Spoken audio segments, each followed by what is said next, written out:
ખ્રિસ્ત ઈસુમાં આપ સર્વને પ્રેમી સલામ. આજે લેન્ટનો 22મો દિવસ અને નિયુક્ત શાસ્ત્ર પાઠ છે લુકની લખેલી સુવાર્તા, તેનો 18મો અધ્યાય અને 35 થી 43 કલમ સુધી. પ્રભુનું વચન આ પ્રમાણે કહે છે: તે યરીખો પાસે આવતા હતા ત્યારે માર્ગની કોરે ભીખ માંગતો એક આંધળો બેઠેલો હતો. ઘણા લોકોને પાસે થઈને જતા સાંભળીને તેણે પૂછ્યું કે આ શું હશે? તેઓએ તેને કહ્યું, ઈસુ નાઝારી પાસે થઈને જાય છે. તેણે બૂમ પાડીને કહ્યું, ઓ ઈસુ, દાઉદ પુત્ર, મારા પર દયા કરો. જેઓ આગળ જતા હતા તેઓએ તેને ધમકાવ્યો કે છાનો રહે, પણ તેણે વિશેષ ઘાટો પાડીને કહ્યું, દાઉદ પુત્ર, મારા પર દયા કરો.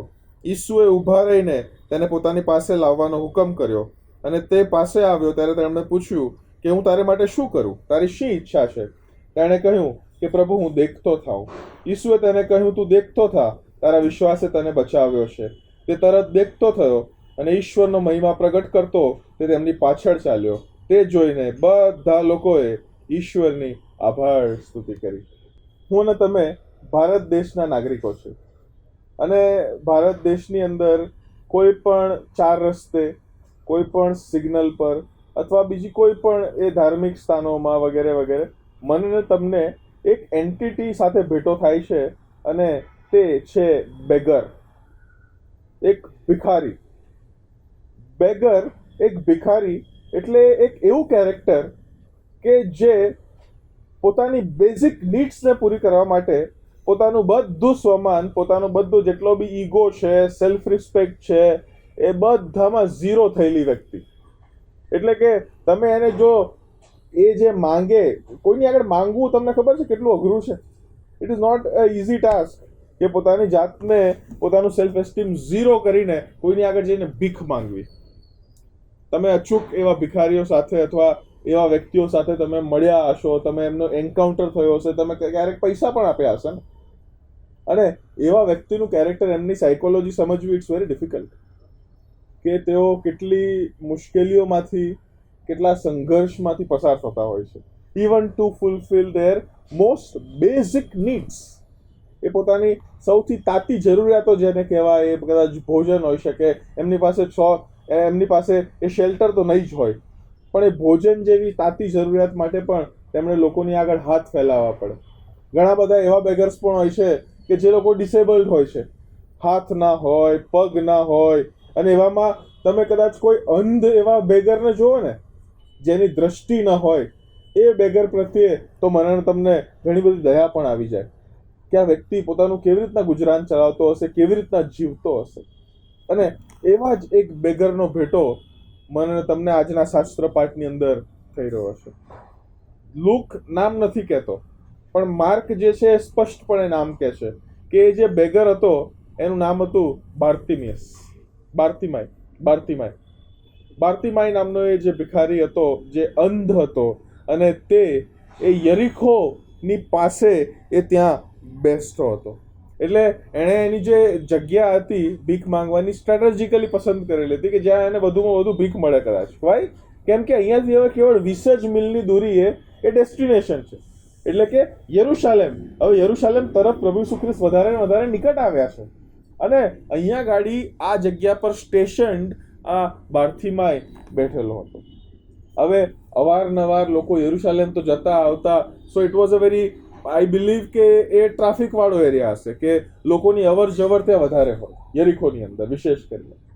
અને જ્યારે એક અલગ પ્રકારની ભીડ, એક અલગ પ્રકારનો અવાજ એને સંભળાય છે, કેમ કે he couldn't see, right? He was a blind man.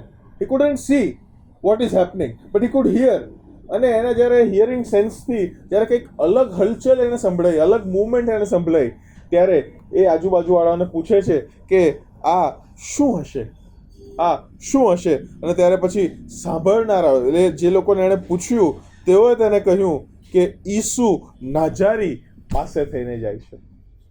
Late me tell you my dear friends, આ પ્રભુ ઈસુ ખ્રિસ્તની મિનિસ્ટ્રીનો એવો સમય છે કે જ્યાં એમની પોપ્યુલારિટી ઓલરેડી આજુબાજુના ગામોમાં, ઓલરેડી આજુબાજુના એ વિસ્તારોની અંદર ફેલાયેલી હતી. As a miracle worker, as a good teacher, as a good preacher, as a wonderful leader. એવી રીતની એ પ્રખ્યાત એમની પર્સનાલિટી એ પ્રભુ ઈસુ ખ્રિસ્તની ઓલરેડી બધી જગ્યાએ પોપ્યુલર થયેલી હતી. અને માટે જ્યારે ઈસુ નાજારી શબ્દ એ સાંભળે છે ને બાર્થિમાય, ત્યારે he doesn't miss a chance. He doesn't miss a chance. તરત જ એ બૂમ પાડીને કહે છે કે ઓ ઈસુ દાઉદ પુત્ર મારા પર દયા કરો. ઓ ઈસુ દાઉદ પુત્ર મારા પર દયા કરો. આની અગાઉ એક દિવસ અગાઉ મેં તમે જોયું હતું, જ્યારે ઈસુ પાસે લોકો બાળકોને લઈને આવતા હતા ત્યારે શિષ્યોએ તેમને ધમકાવ્યા હતા અને એમને અટકાવવાનો પ્રયત્ન કર્યો હતો. પણ ઈસુએ કીધું હતું કે બાળકોને મારી પાસે આવવા દો, કેમ કે એવાઓનું છે પ્રભુનું રાજ્ય, અને જ્યાં સુધી તમે એવા નથી બનતા ત્યાં સુધી તમે પ્રભુના રાજ્યમાં પ્રવેશ પામી જ શકતા નથી.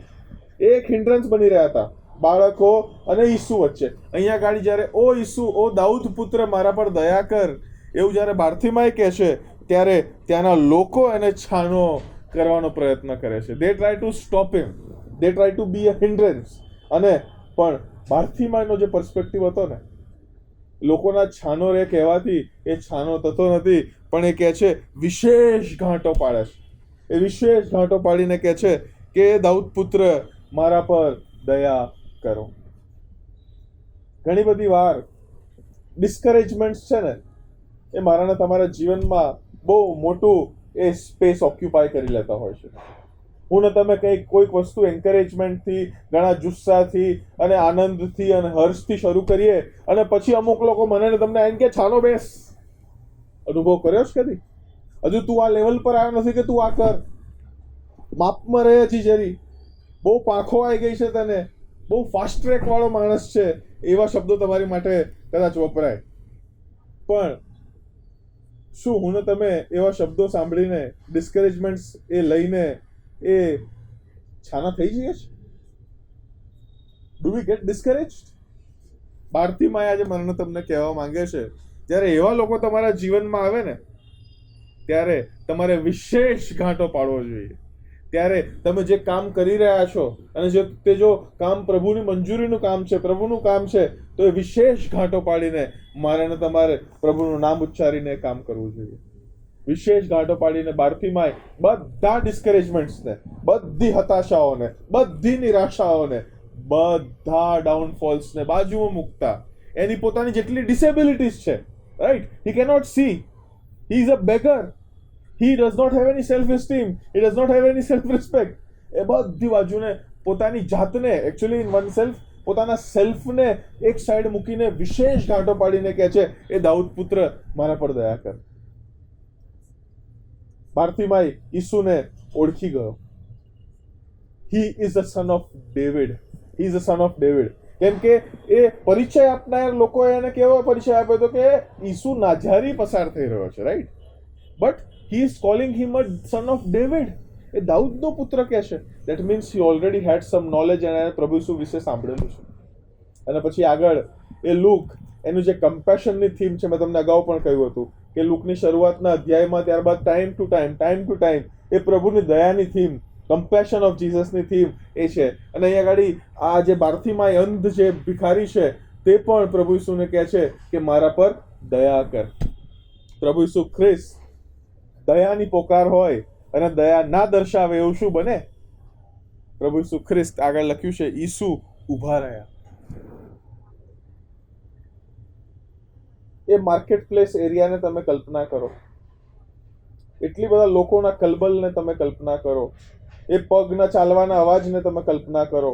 એ માર્કેટ પ્લેસ હશે તો બીજા લોકો પોતાની વસ્તુઓ વેચવા માટે પણ અવાજ આપતા હશે, રાઈટ, શાકભાજી અથવા વગેરે બીજી કોઈ અન્ય વસ્તુઓ.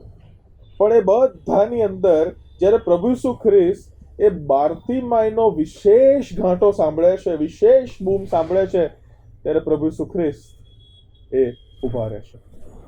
What a emotional moment! કેટલી એ ભાવના અને લાગણી સભર આ એક મુવમેન્ટ એ બાર્થિમાયના જીવનમાં, કેમ કે he could not have seen કે પ્રભુ ઈસુ ઊભા રહ્યા છે, પણ પછી પ્રભુ ઈસુ ખ્રિસ્ત એને પોતાની પાસે બોલાવવાનો હુકમ કરે છે. અને પછી લોકો એ જ બાર્થિમાયને કે જેને એ લોકો છાનો કરી રહ્યા હતા, એ જ લોકો પછી ઈસુ પાસે લઈ જાય છે. અને પછી ઈસુ એને પૂછે છે, બોલ, હું તારી માટે શું કરું? હવે આ તો હતો ભિખારી, he was a beggar. He asks for the ultimate beg. એ એક અલ્ટિમેટ વસ્તુ પ્રભુ ઈસુ ખ્રિસ્ત માટે માંગે છે, તે એ છે કે પ્રભુ હું દેખતો થાઉં, પ્રભુ હું દેખતો થાઉં. અને અહીંયા આગળ પ્રભુ ઈસુ ખ્રિસ્ત હવે 2 લેવલ પર આ મિરેકલને પરફોર્મ કરે છે. નંબર 1, હી ક્યોર્સ હિમ ફિઝિકલી, એટલે કે એને શારીરિક રીતે એની દ્રષ્ટિ તે પ્રભુ ઈસુ ખ્રિસ્ત એ ફરીથી એને આપે છે અને એ જોવે છે, એ જોવા લાગે છે ફરી. અને પછી સેકન્ડ લેવલની અંદર ત્યાં આગળ લખેલું છે કે તે દેખતો થયો અને ઈશ્વરનો મહિમા પ્રગટ કરતો તે તેમની પાછળ ચાલ્યો. હી ફોલોડ હિમ. પ્રભુ ઈસુ ખ્રિસ્ત ના કેવળ એની શારીરિક આંખો સાજી કરે છે, પણ એની આંતરિક આંખો પણ સાજી કરે છે.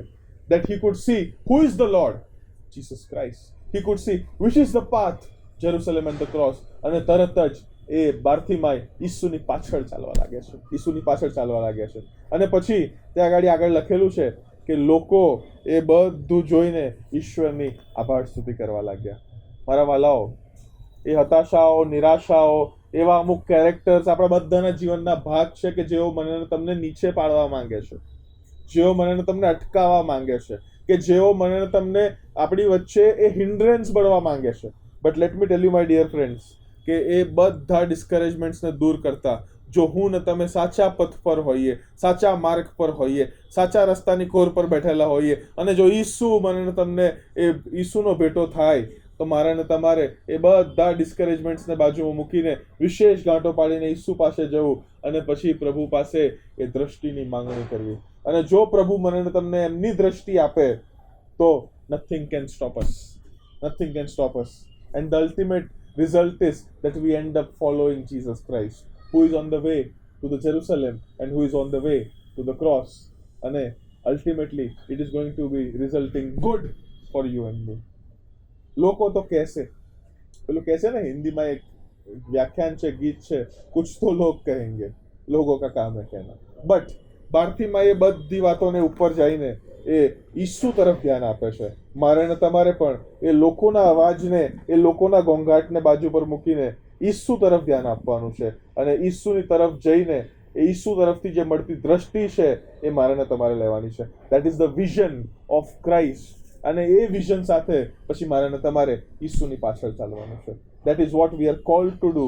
અને તો જ હું ને તમે પ્રભુના રાજ્યના એ ખરા નાગરિકો બની શકીએ છીએ અને એક એક્ઝેમ્પલરી લાઈફ આ પૃથ્વીની અંદર પ્રભુ ઈસુ ખ્રિસ્ત પરત આવે ત્યાં સુધી જીવી શકીએ છીએ. And that's how we make an impact. પ્રભુ આપ સર્વને આશીષ આપો. આમેન.